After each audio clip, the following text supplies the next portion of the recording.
Welcome to Cultivated Live for Thursday, October 24th. Oh my goodness. My name is Jay Rosenthal. I'm the co-founder of Cultivated Media, the host of this program called Cultivated Live.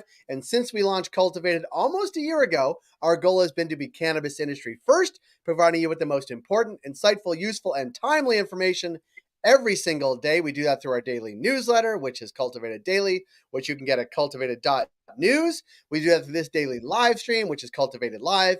And we do that through bringing on amazing people every week, like Krista Raymer, who is the CEO of Vetrina, the foremost retail consultancy in the cannabis industry. Krista, welcome. Hello, Jay. It hasn't always been a year.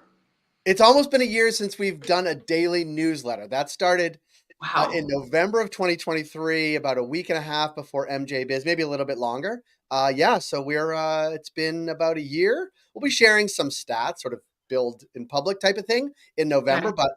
But things are going well. And I feel like I'm shot out of a cannon today because I have a massive coffee and a Roots mug, which is so Canadian, right? It's very Canadian of you. It's very Canadian. It's very Canadian. It's like hockey season. I'm raring to go. Krista, every Thursday or almost every Thursday, we check in with you about sort of how to run cannabis retail profitably, efficiently. Yeah. A lot of retailers, at least in my experience, like they've been open for some time. They've got through the opening jitters. They've got the first team in and out. Like they're actually running.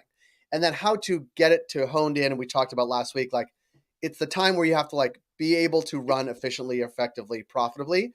Yeah. It seems to me, here's the lead-in question. Like you can do everything back of house, get the right products in place, the right pricing, the right discounts, the right promotions, all of those things.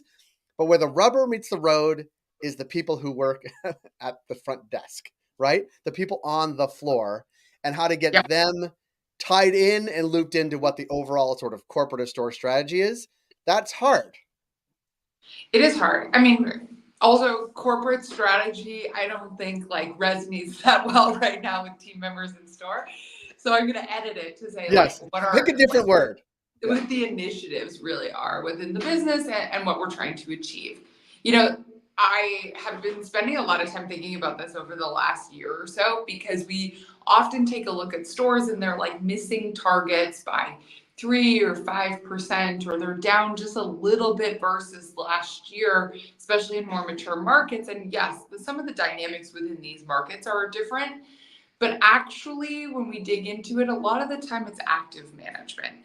And when we first started working with cannabis companies, I was like, do you have weekly targets? And at that time, many retailers didn't have weekly targets. I would say more do now today. So if we don't have weekly targets are very important.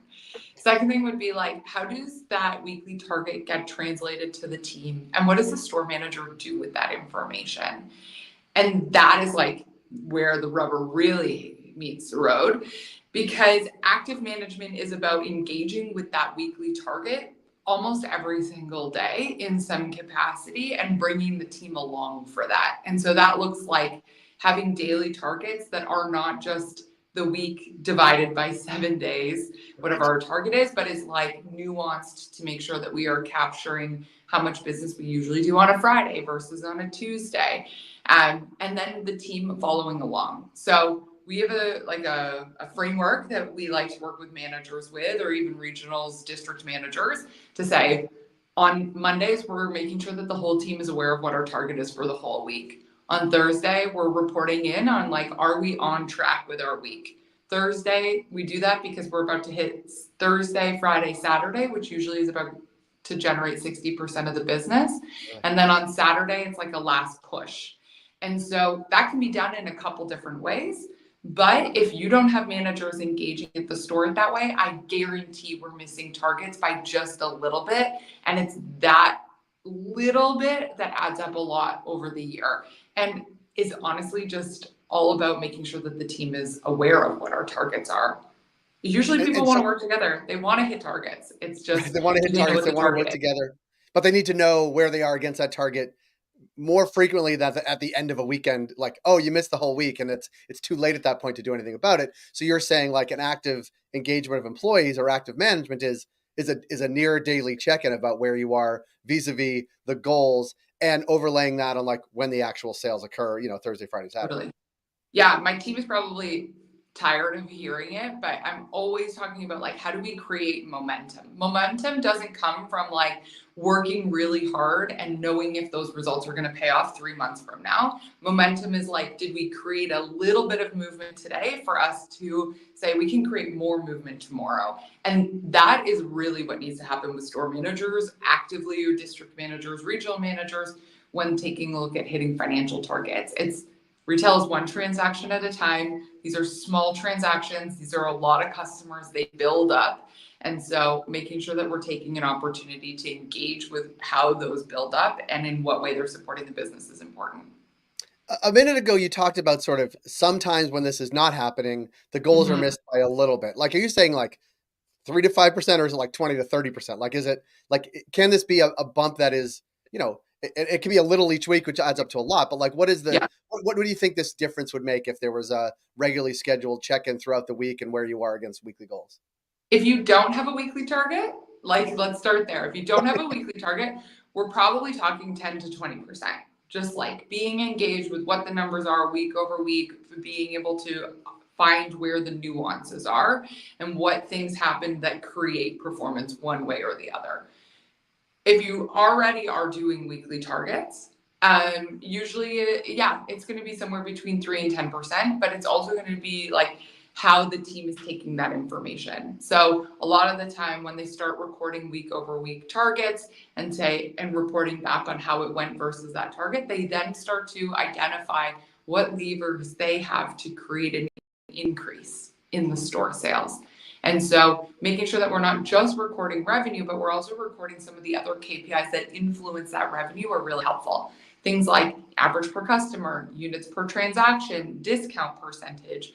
Those three alone will tell a manager what worked or what didn't work. Sometimes what they'll notice then when they start recording, say, for example, discount percentage, is gross sales can be higher. Once we account for our discounts, our net sales are lower. And so did we need that extra 3, 5, 10% in terms of discounts? Maybe or maybe not. And so just getting a team familiar with how results are created, what KPIs feed into a revenue number, is like one of the first things in making sure that we are translating some level of like retail business acumen into these leaders, because they just don't know where to start. And the first place to start is just, what revenue did we hit? What revenue do we want to hit?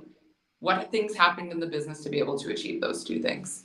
Right. It seems to me it's like breaking it down into smaller chunks, right? Like, it could be Yeah, daunting to say this month we're going to do X, but that totally. doesn't mean that's like too daunting to say to a frontline staff person. Like, what does that even mean on a day-to-day transaction when someone comes in? But if you break it down by day, by week, against targets that are for that week, then you start to really break down to those individual transactions and what could go better. Is it less discount? Is it more products in the basket? Is it, like, all those things become much more micro and manageable. And to someone who's doing a lot on the floor, of course, like a bud tender, like, that becomes much more okay. And these types of transactions that are going to come in 5 times today, I could do this 5 to 10% better, which could have major impacts. Yeah. For example, I was just having a conversation with a retailer, multi-door retailer in California, and we were taking a look at their sales and average basket size this year versus last year.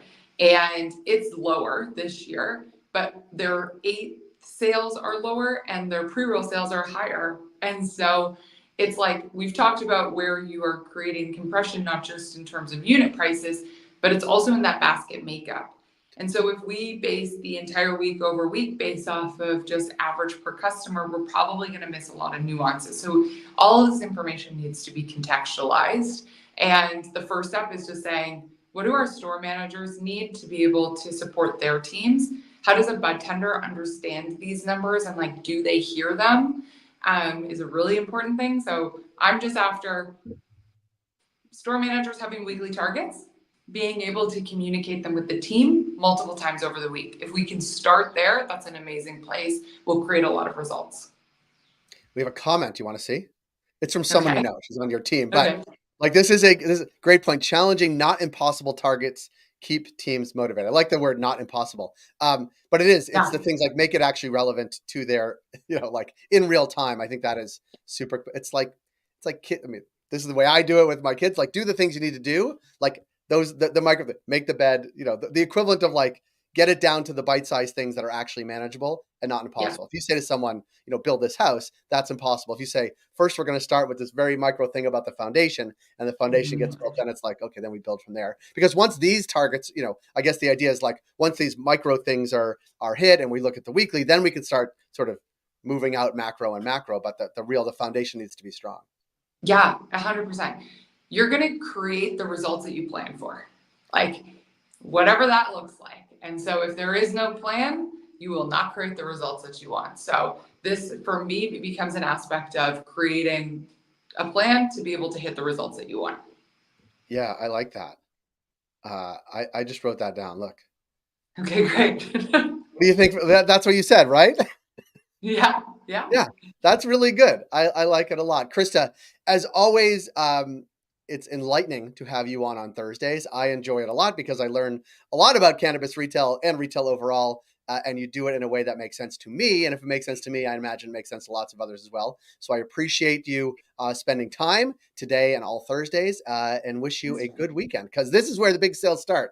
Thursday through Saturday. That's what I just learned. Could be up Very to 60% of your timely. sales. Very timely that we do this on Thursdays. Krista, I appreciate it. We'll talk to you soon. Thanks, guys. Thanks, everybody. We'll be back tomorrow with our Cultivated Live, which is called Reporter's Notebook, with our friends at MJ Biz Daily. We will have on Chris Katsakia talking about the latest in the cannabis world. That's tomorrow, 10 a.m. Eastern, 7 a.m. Pacific, but it'll also be replayed all over LinkedIn and YouTube. So follow us there and get our daily news at our cultivated.news. It is a great read, and all the best people in the industry read it every day, so you should too. Krista, thanks for joining us. We'll see you next week.